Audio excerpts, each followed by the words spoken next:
여러분, 성도들의 특권 중 하나가 기도입니다. 이 자리에 참석하신 이유도 기도하러 오신 거죠. 그래서 성도들은 여러분 늘 기도하는 존재입니다.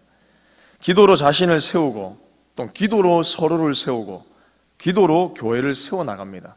기도하기 때문에 지금 우리가 존재하는 것이고, 기도하기 때문에 우리 동부교회가 하나님 나라를 위하여서 함께 달려갈 수 있는 것이죠. 새벽을 깨우기도 하고 금요일날 나오기도 하고 오늘 주일날 나와서 함께 예배하며 기도하기도 합니다. 여러 가지 모양으로 우리는 기도합니다. 그럼 기도의 횟수 매우 중요하죠.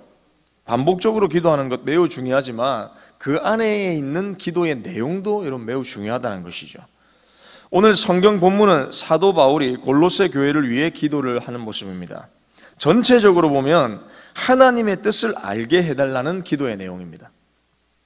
골로새 교회 소식을 처음 들은 날부터 오늘 이 편지를 쓰기까지 오직 기도하는 것은 그들이 신령한 지혜와 총명에 하나님의 뜻을 아는 것으로 채우게 해달라는 것이 사도 바울의 골로새 교회를 위한 기도였다는 겁니다.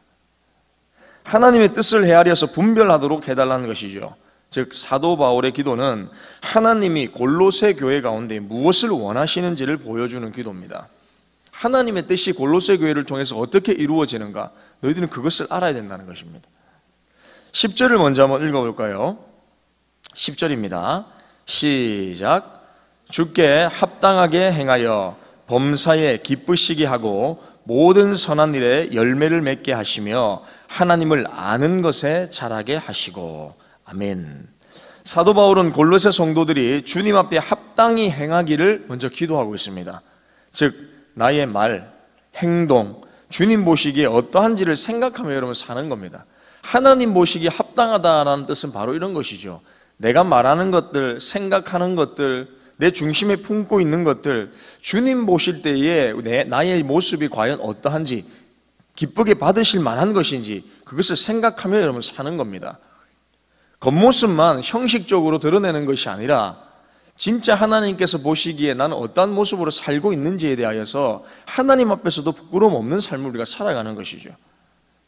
어떻게 하면 주님께서 기뻐하실까를 생각하며 여러분 사는 겁니다. 그러한 사람이 하나님의 마음을 알고 결국에는 삶을 통하여 또 생각을 통하여 사역을 통하여서 선한 열매를 반드시 맺게 되어 있다는 것이죠. 또한 그러한 사람들이 신앙의 성숙이 멈추지 않습니다. 계속해서 예수님께서 원하시는 그 분량대로 자라갈 수가 있다는 것입니다.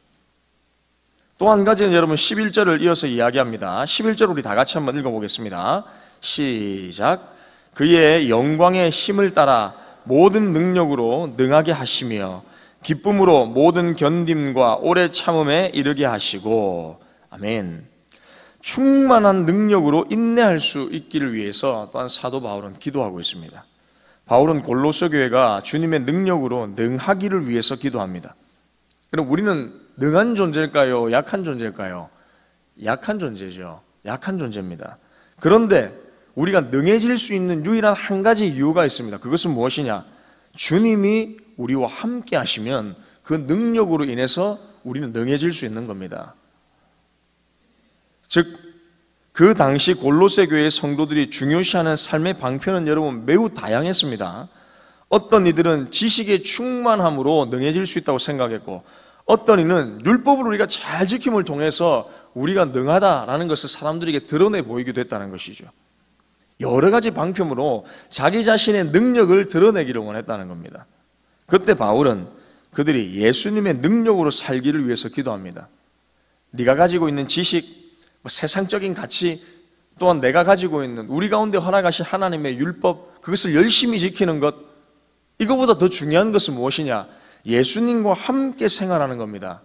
그분의 마음을 품고 그분과 함께 동행할 때에 그분의 능력으로 말미암아 우리는 능해질 수 있다는 겁니다. 능력에 힘입어서 우리는 살아갈 수 있다는 것이죠. 여러분, 바울이 왜 이렇게 자신 있게 이야기할 수 있는 것은, 바울을 능하게 한 것은 여러분 무엇입니까? 지식이나 가문이 아니었습니다. 오히려 골로새 성도, 교회의 성도들보다 훨씬 지식이 뛰어나고 많은 것을 보유한 사람이 사도 바울이었죠. 외적으로도 풍부한 사람, 뒤처질 것이 없는 사람이 사도 바울이었습니다. 그런 바울이 지금 이야기하는 겁니다. 그런 세상적인 지식, 율법 잘 지키는 것, 이거보다 더 중요한 것은 무엇이냐? 예수님의 능력이 우리 가운데 함께하는 겁니다. 함께하는 것이다. 그 능력으로 인해서 우리가 사는 것이다. 그럴 때 우리는 능하게 될 수 있다는 겁니다. 바울이 가지고 있었던 자신을 능하게 하는 것들은 여러분 어떻게 됐습니까? 다메섹에서 하나님의 절대 능력 앞에서 여지없이 무너지고 말았죠. 기세등등했던 그 바울이 다메섹 앞에서 예수님을 만나고 자신이 가지고 있던 그 모든 능력들이 한없이 그냥 꺾여버렸습니다. 정말 보잘것없구나라는 것을 그가 느꼈다는 겁니다. 경험했다는 것입니다. 그러나 바울이 의지했던 것들이 무너지고 나서부터 하나님의 능력으로 채워졌습니다. 아, 내가 가지고 있던, 내가 의지했던 이것들이 소용이 없는 것이구나. 예수님 앞에 이것을 가지고 나아갔을 때는 정말 보잘것없는 것이구나 라는 것을 생각하고 내려놓았을 때에 진짜 그 속에 예수님으로 채워졌을 때 비로소 능력의 힘으로 살아갈 수 있었다는 겁니다. 그리고 전혀 두려움 없이 세상을 살게 됐죠. 결국 그를 능하게 하신 분은 여러분 세상의 권력이 아닙니다. 지식도 아닙니다. 율법을 열심히 지키는 것도 아니었습니다. 주님이셨습니다. 그래서 여러분 빌립보서 4장 13절에 내게 능력 주시는 자 안에서 내가 모든 것을 할 수 있다 라고 고백하죠. 사울을 바울 되게 하시고 사도로서 복음의 가장 최전선에서 능력의 사역을 감당하며 살게 하신 것은 모든 능력으로 그를 능하게 하신 주님입니다. 그 바울을 능하게 하신 주님은 오늘 이 시간 저와 여러분들도 능하게 하실 수 있는 분이심을 여러분 믿으시기 바랍니다. 그리고 마지막으로 12절과 13절입니다. 우리 다 같이 한번 읽어보겠습니다. 12절 13절입니다. 시작. 우리로 하여금 빛 가운데서 성도의 기업의 부분을 얻기에 합당하게 하신 아버지께 감사하게 하시기를 원하노라. 그가 우리를 흑암의 권세에서 건져내사 그의 사랑의 아들의 나라로 옮기셨으니. 바울은 골로새 교회 성도들이 하나님께 감사하며 살기를 기도하죠. 빛 가운데서 성도의 기업을 얻기에 합당하게 하신 분이 하나님이시기 때문입니다. 주님이시기 때문입니다.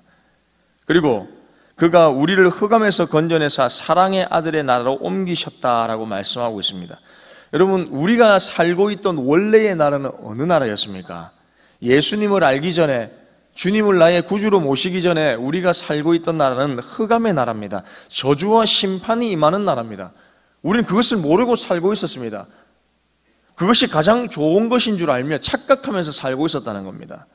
그러나 하나님께서 빛과 생명의 나라로 우리를 옮겨주셨습니다. 요한복음 5장 24절에서 말씀합니다. 예수께서 믿는 자를 사망에서 생명으로 옮겼느니라.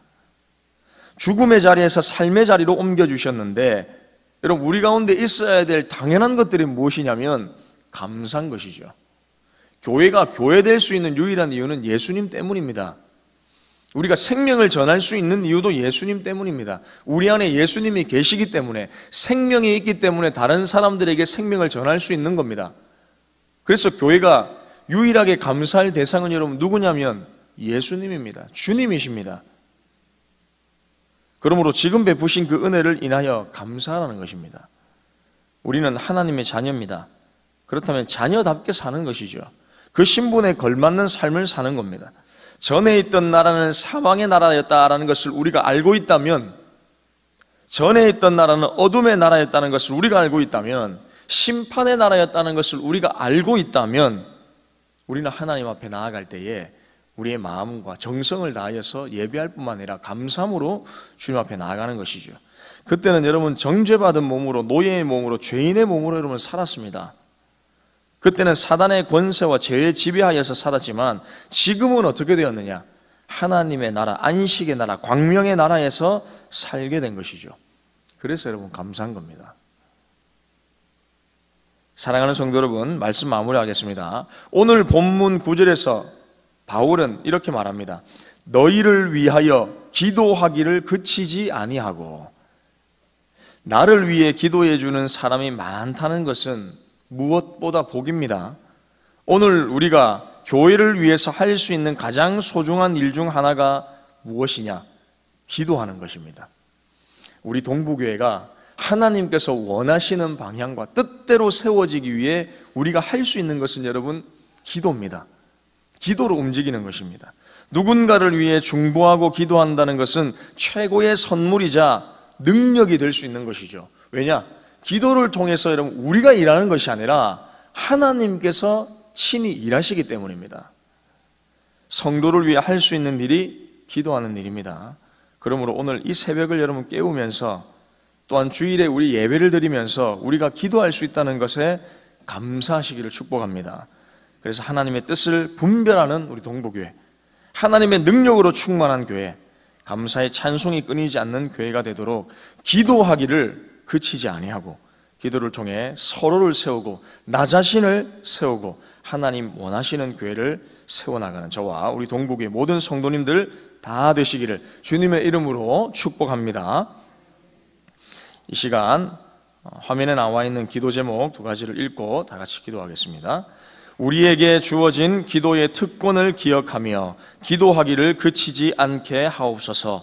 기도로 나를 세우고 서로를 세우며 하나님 원하시는 교회로 세워지게 하옵소서. 아멘. 기도하겠습니다. 하나님 감사합니다.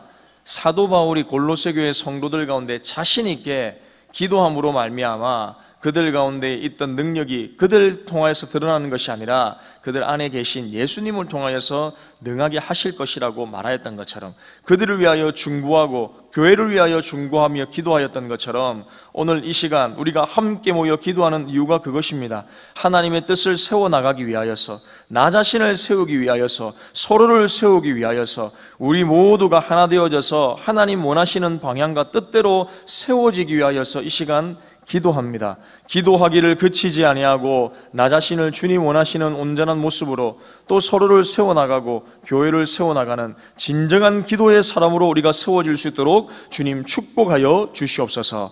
감사를 드립니다. 예수님의 이름으로 기도합니다. 아멘.